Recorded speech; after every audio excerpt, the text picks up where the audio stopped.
예, 할렐루야. 예, 반갑습니다. 지난 한 주간 너무 추웠는데 여전히 춥고요.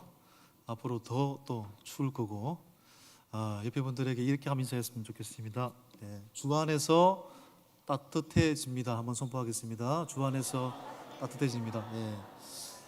제가 예전에 그 영상을 하나 봤는데요. 영하 50도에서 사는 도시를 봤습니다. 영하 50도에서 사람이 살더라고요. 무엇으로 살까요? 사랑함으로, 따뜻한 온기를 나눔으로, 마음의 온도를 높이면 영하 50도여도 따뜻하게 살 수 있습니다.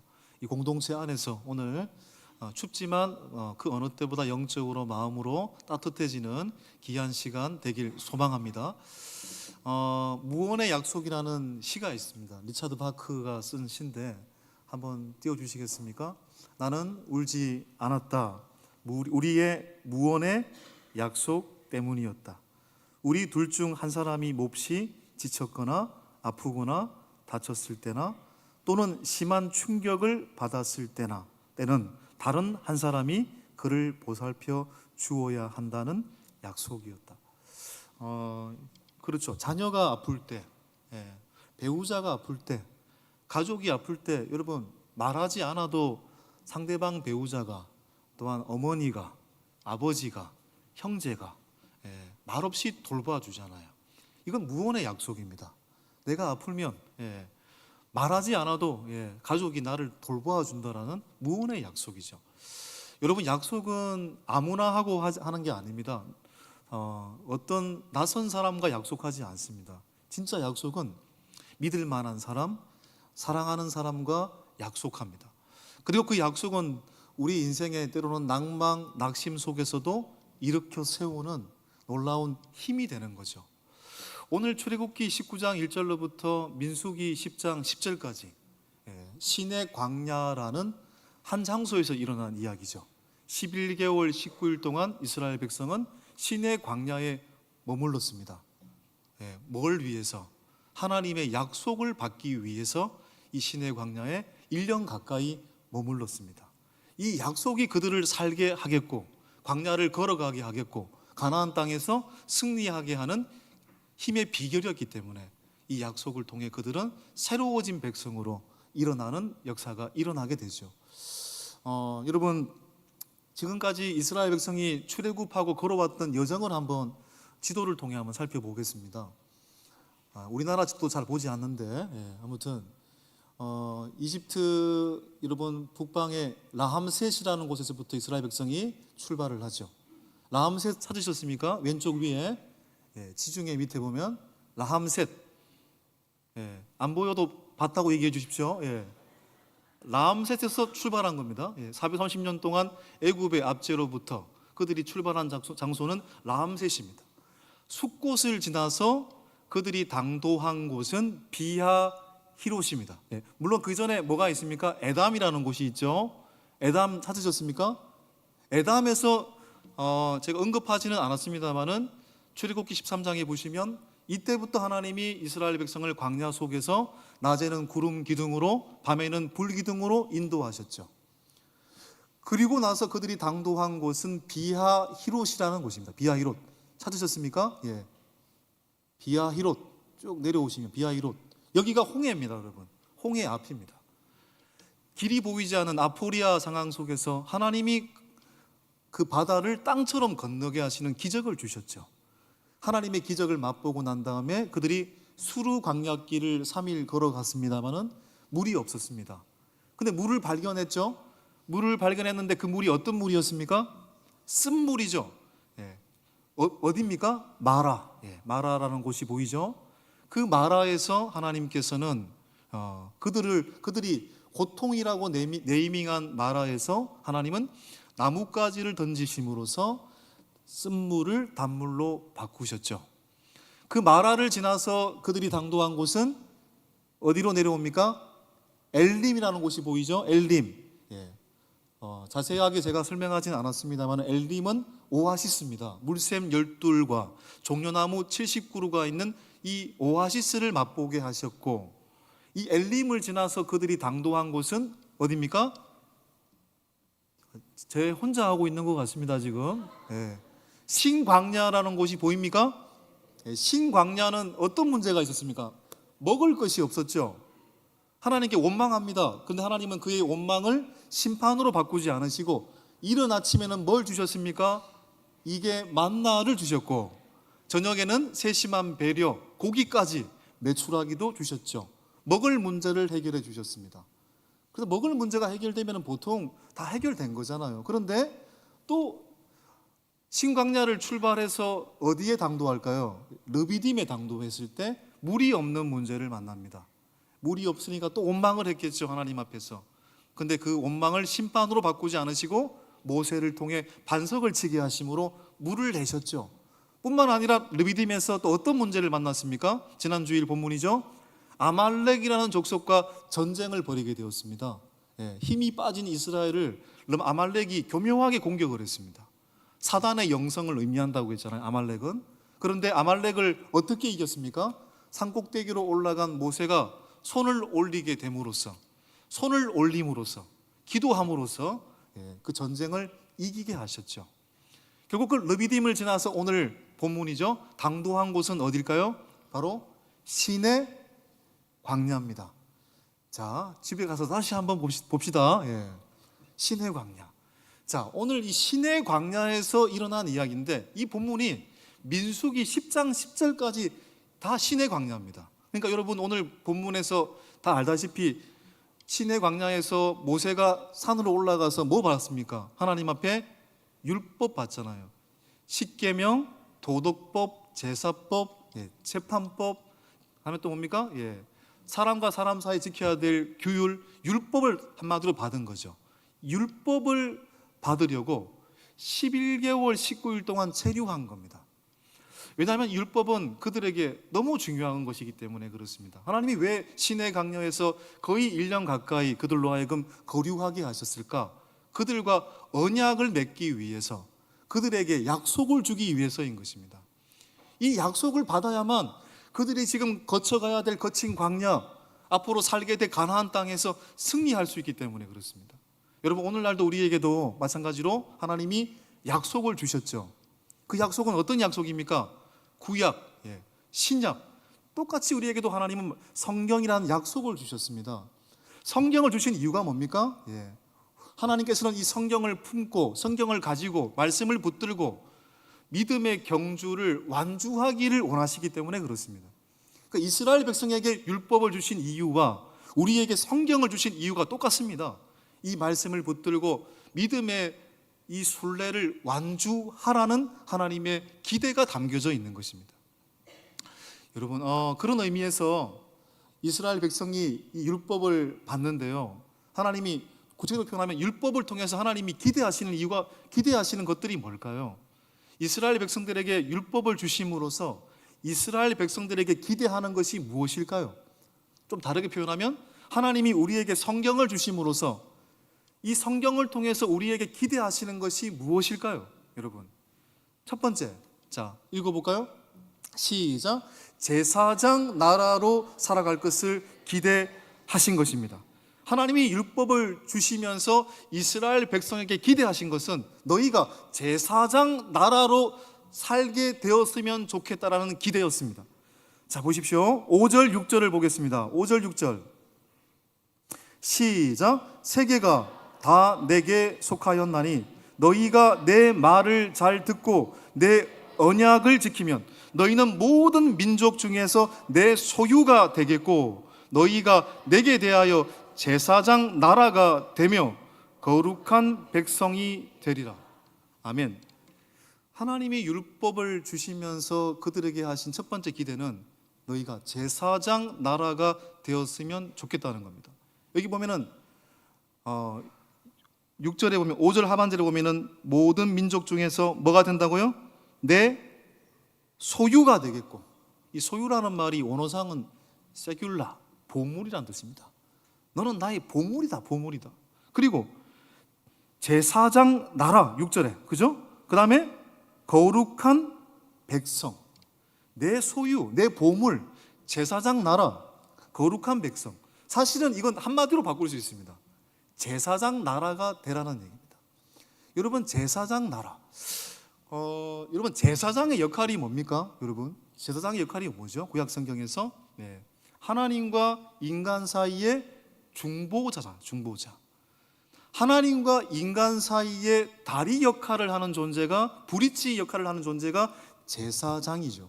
그러니까 하나님은 이스라엘 백성이 제사장 나라, 하나님과 인간 사이, 나라와 나라 사이 모든 열방과 하나님을 이어주는 다리 역할을 하기를 원하신다는 것입니다.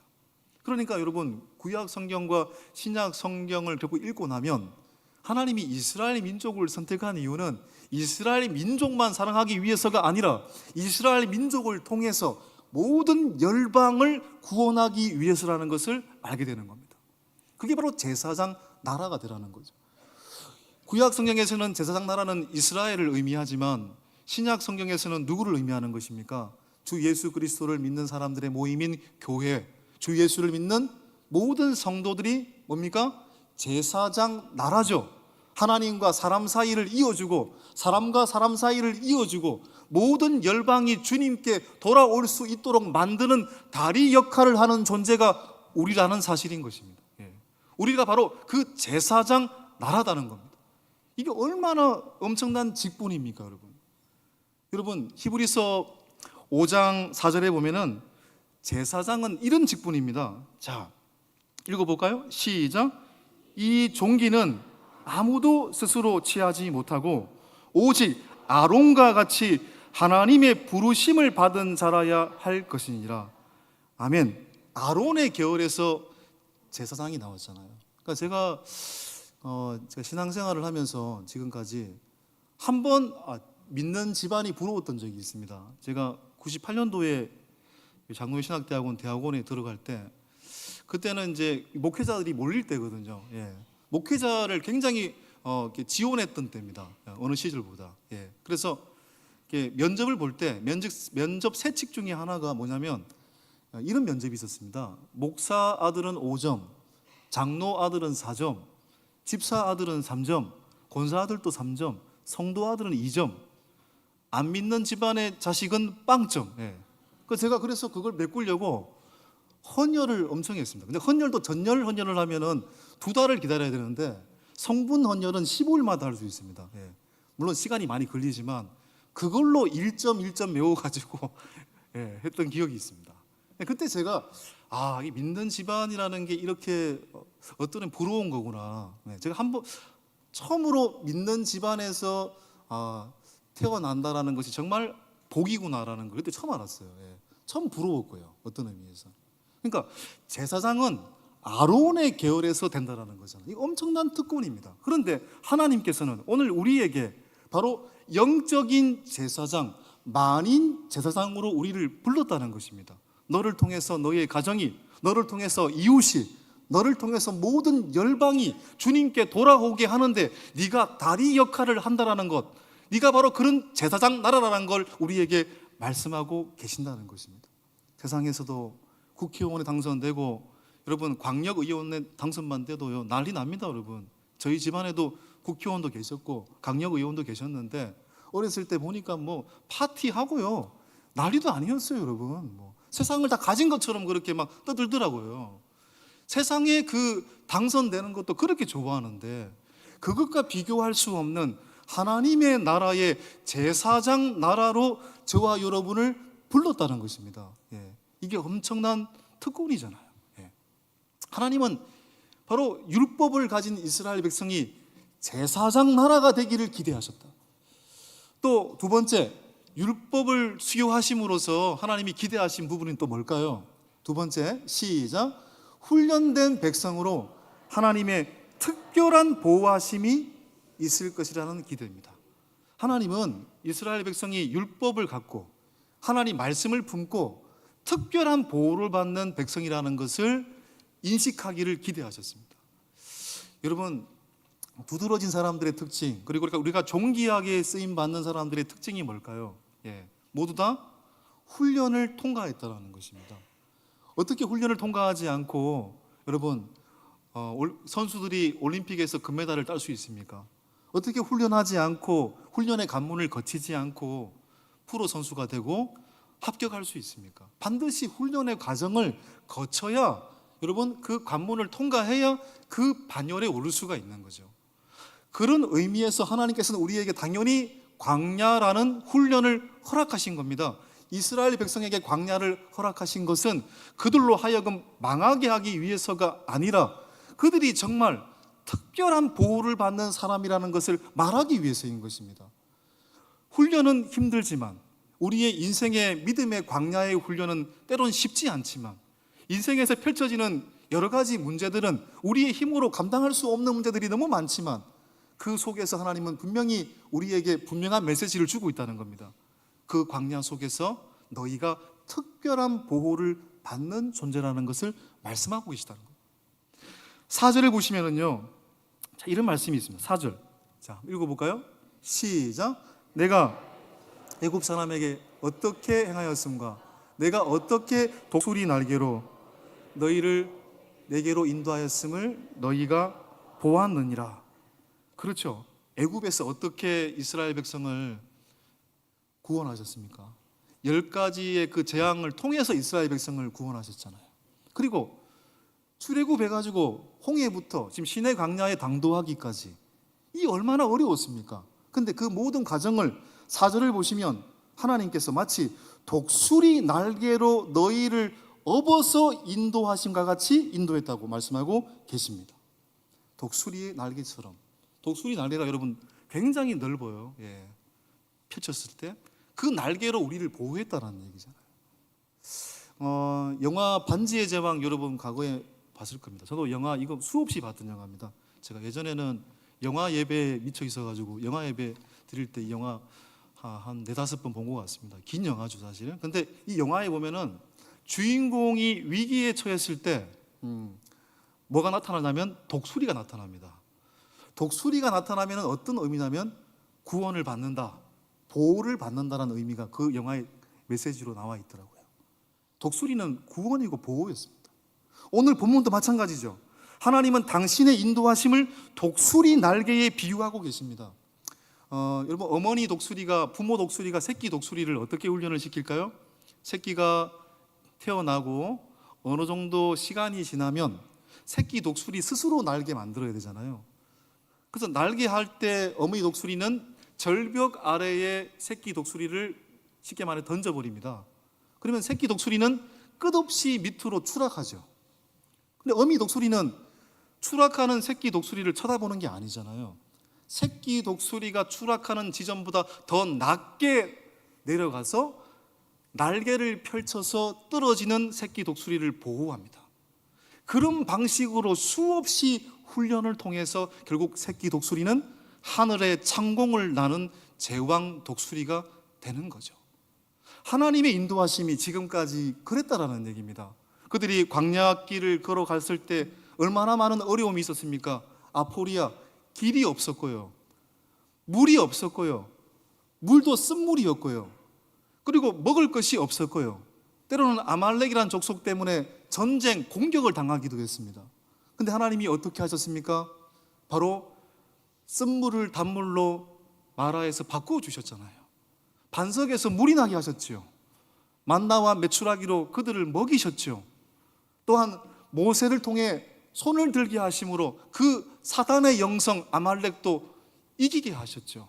이 모든 과정은 마치 독수리의 날개로 이스라엘 백성을 보호하신 과정이었다라는 것을 말씀하고 계시는 것입니다. 여러분, 우리도 마찬가지 아니겠습니까? 저도 아브라함의 심정처럼 가야 할 길을 잘 모르겠습니다. 마땅히 가야 될 길도 잘 모르겠습니다. 어디로 가야 될지, 내일은 도대체 어떻게 살아야 될지 알 수 없습니다. 아브라함처럼. 그런데 여러분, 우리는 두려워하지 않습니다. 궁극적으로 광야의 길, 때로는 어려움 만나지만 우리는 궁극적으로 안심합니다. 왜요? 영적인 어미 독수리인 하나님께서 넓은 날개를 펴셔서 우리를 보호하실 것이기 때문에 그렇습니다. 하나님의 안전한 보호가 있다는 것을 알고 있기 때문에 그렇습니다. 그러니 이 광야의 길을 걸어가실 때, 하나님을 붙들고 살아갈 때 하나님의 안전한 날개가 있다는 것 올 한 해 명심하실 수 있기를 소망합니다. 뿐만 아니라, 자, 세 번째, 하나님이 이스라엘 백성에게 이 시내 광야에서 이 수많은 율법을 주시는 이유가 뭡니까? 이 율법을 통해서 기대하시는 게 뭘까요? 세 번째, 읽어보겠습니다. 하나님의 말씀을 붙들고 살아갈 것이라는 기대를 갖고 계십니다. 이것은 첫 번째, 두 번째와 연결이 되는 거죠. 여러분, 하나님의 소유, 보물, 거룩한 백성, 한마디로 제사장 나라가 될 것이라는 기대를 갖고 계신다. 그리고 하나님의 특별한 보호를 받는 존재다. 여러분, 우리가 제사장 나라다, 하나님의 특별한 보호를 받는다, 이건 어떨 때 느끼는 걸까요? 단서가 있습니다. 그냥 깨닫는 게 아닙니다. 그냥 너희가 제사장 나라다, 이거 이렇게 말씀하지 않으시죠? 너희가 특별한 보호를 받는다, 그냥 말씀하고 계시지 않습니다. 조건부 약속이 있습니다. 자, 5절을 보십시오. 5절 시작. 세계가 다 내게 속하였나니 너희가 내 말을 잘 듣고 내 언약을 지키면, 이 단서가 있는 겁니다. 내가 내리는 약속을 붙들고 이 말씀을 지키고 이 언약을 지키면 내 소유가 되겠고 거룩한 백성이 되겠고 제사장 나라가 되겠고 훈련 속에서도 하나님의 특별한 보호를 받는 백성이 될 것이라는 것입니다. 언약을 지키면. 여러분, 그러니까 율법의 본질이 뭔지가 여기 나와 있죠. 율법은 구원을 받기 위하여 지키는 약속이 아니라 구원받은 백성이 맺어야 될 약속이라는 것을 알게 됩니다. 구원받은 백성이 백성답게, 거룩한 백성답게 살아가기 위해서 지키는 법이 율법이라는 것을 알게 됩니다. 여러분, 그렇죠? 잘 보십시오. 이스라엘 백성이 구원을 먼저 받은 겁니까? 율법을 먼저 받은 겁니까? 뭐가 먼저죠? 제가 지금까지 쇠가 빠지게 얘기했는데 저 혼자 얘기하는 것 같습니다. 여러분, 구원을 먼저 받은 겁니까? 율법을 먼저 받은 겁니까? 그렇죠. 둘 중에 하나입니다, 여러분. 인생은 뭐 아니면 또입니다. 율법을 먼저 받은 게 아니잖아요. 구원을 먼저 받았잖아요. 그들이 430년 동안 압제 속에서 하나님의 은혜로 출애굽, 구원을 먼저 받았습니다. 하나님의 은혜로 자유를 먼저 받았습니다. 홍해라는 구원을 먼저 받았습니다. 홍해를 건너는. 그러고 난 다음에 2개월이 지난 후에 시내 광야에서 율법을 받은 겁니다. 그러니까 율법이라는 것은 구원받은 자가 하나님의 백성답게, 거룩한 백성답게 제사장 나라 되기 위하여 하나님의 특별한 보호받는 백성이라는 것을 알도록 하시기 위한 인생 매뉴얼이라는 것을 알게 됩니다. 바로 율법은 우리가 하나님의 백성으로서 더 찬란하게 살 수 있도록 우리에게 내리시는 명령이라는 걸 알게 되죠. 제가 제일 싫어하는 이단 중에 하나가 구원파입니다. 이 구원파는 세 부류로 나눌 수가 있죠. 우리가 그 박옥수 씨가 막 말씀 집회하는 걸 버스 광고도 봤고요. 그 다음에 이제 잠실 이런 데 보면은 막 박옥수 씨가 하는 집회가 있어요. 이 구원파입니다, 여러분.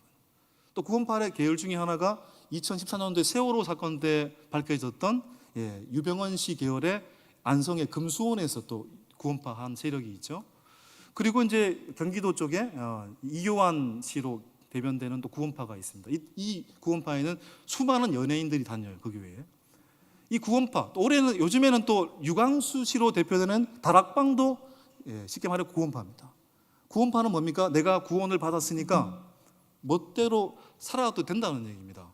그 유광수 씨 그때 그 TV 나온 거 보니까요, 그 목회자들 유광수 씨로 되는 대표가 온갖 범죄를 저질렀어요. 그런데 괜찮대요. 나는 구원 받았으니까. 이 구원이 얼마나 값싼 구원입니까? 구원 받았으니까 더 아름답게 살기를 애써야죠. 구원 받았으니까 더 하나님의 백성답게 살기 위해 애써야죠. 구원 받았으니까 더 하나님 말씀 앞에서 더 찬란한 백성이 되기 위해 노력해야죠. 여러분, 그게 진짜 맞는 거죠. 하나님의 구원을 받았다고 해서 보물스럽게 살아가는 존재가 되실 겁니까? 하나님의 구원을 받았으니 이제는 내 멋대로 살아도 된다는 인생으로 살 것입니까? 선택은 우리의 몫이죠. 여러분, 그래서 우리가 빌립보서에 보면은 구원은 세 가지의 구원이 있는 겁니다. 우리가 하나님, 예수님 믿고 나면 칭의의 구원을 받는 겁니다. 이 구원은 정말 중요한 구원이죠. 신분의 구원이고 결코 실수할 수 없는 구원이죠. 영접하는 자, 그 이름을 믿는 자들에게는 하나님의 자녀가 되는 권세를 주셨으니 이 구원은 엄청난 구원이고 결코 취소될 수가 없는 구원입니다. 자, 그런데 이 구원을 받은 사람은 내가 쉽게 말해서 하늘 대통령의 자녀고 하나님의 자녀이기 때문에 하나님 백성답게 살아야 되는 거잖아요. 그게 성화의 구원이죠. 빌립보서 2장 12절, 너희가 두렵고 떨림으로 너희 구원을 이루라. 이 말은 성화의 구원을 이루어가라는 얘기잖아요. 하나님의 백성답게 하나님 말씀을 붙들고 살라는 얘기잖아요. 여러분, 우리가 성경에 보시면은 하나님을 만나고 주 예수를 만나고 주 예수의 말씀을 붙들고 그 인생이 쓰레기에서 보물로 변한 인생들이 있습니다. 막달라 마리아, 그는 정말 비참한 인생이었습니다. 7 귀신 들렸던 인생이었죠.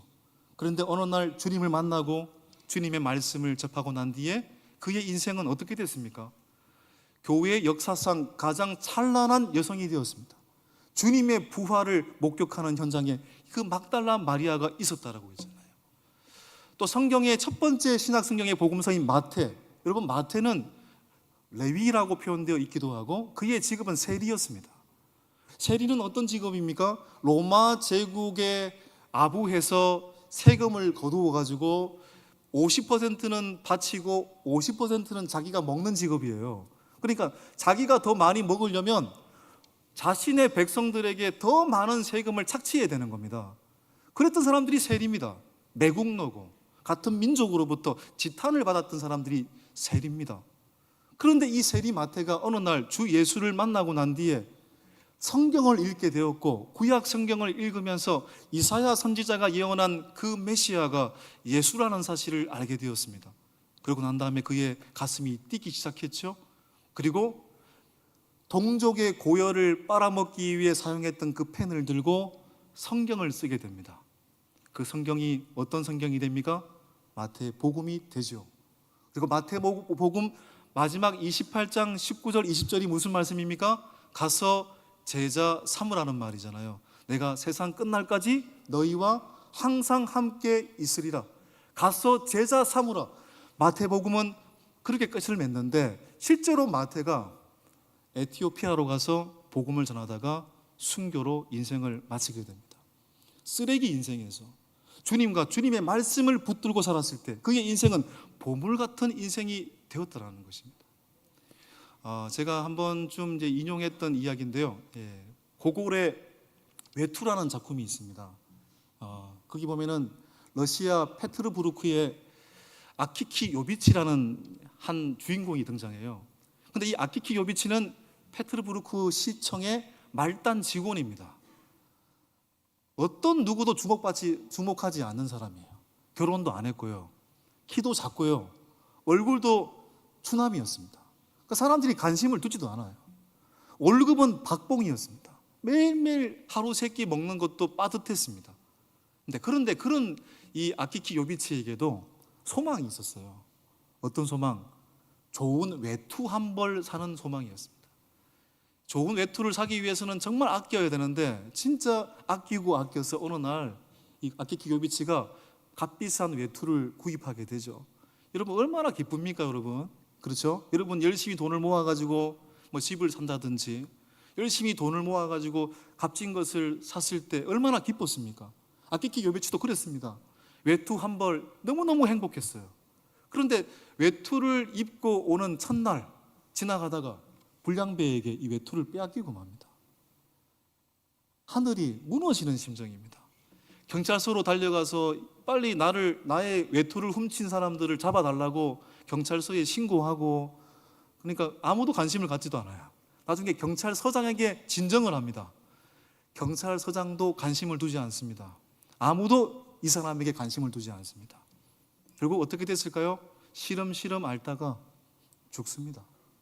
근데 이 이야기는 이렇게 끝나지 않죠. 이 아키키 요비치는 나중에 유령으로 나타납니다. 도시에, 페트르부르크에 유령으로 나타나서 이 아키키 요비치가 뭘 했을까요? 사람들의 외투를 빼앗았습니다. 그러니까 이 사람은 살았을 때는 존재감이 1도 없었는데 죽고 나서 유령이 되었어야 비로소 존재감으로 사람들에게 존재감을 각인시킨 사람이 되었다는 얘기죠. 메시지는 뭡니까? 아무리 말단 직원이라도, 아무리 보잘것없는 사람으로 취급받는 사람이라도 존귀하고 싶다는 얘기입니다. 관심받고 싶다는 겁니다. 나도 소중한 사람이라는 것입니다. 이게 고골 외투의 메시지거든요. 나도 소중한 사람이다. 여러분, 우리는 소중한 사람이고 싶다 그렇게 말할 필요가 없습니다. 우리는 이미 하나님의 형상으로 만들어진 존재입니다. 우리는 하나님의 보물입니다. 우리는 하나님의 거룩한 백성입니다. 우리는 하나님 나라, 제사장 나라입니다. 우리는 하나님의 특별한 보호를 받는 백성입니다. 그런데 여러분, 이것을 알려면 어떻게 해야 된다는 얘기입니까? 하나님의 말씀을 존귀하게 여길 때, 그 말씀을 오늘도 겸허하게 붙들고 살아갈 때 내가 제사장 나라임을 알게 되고, 하나님의 보물임을 알게 되고, 거룩한 백성임을 알게 되고, 특별한 보호를 받는 하나님의 사람이라는 것을 알게 되는 것입니다. 여러분을 더 값지게 하는 것은 하나님의 말씀을 존귀하게 여길 때인 겁니다.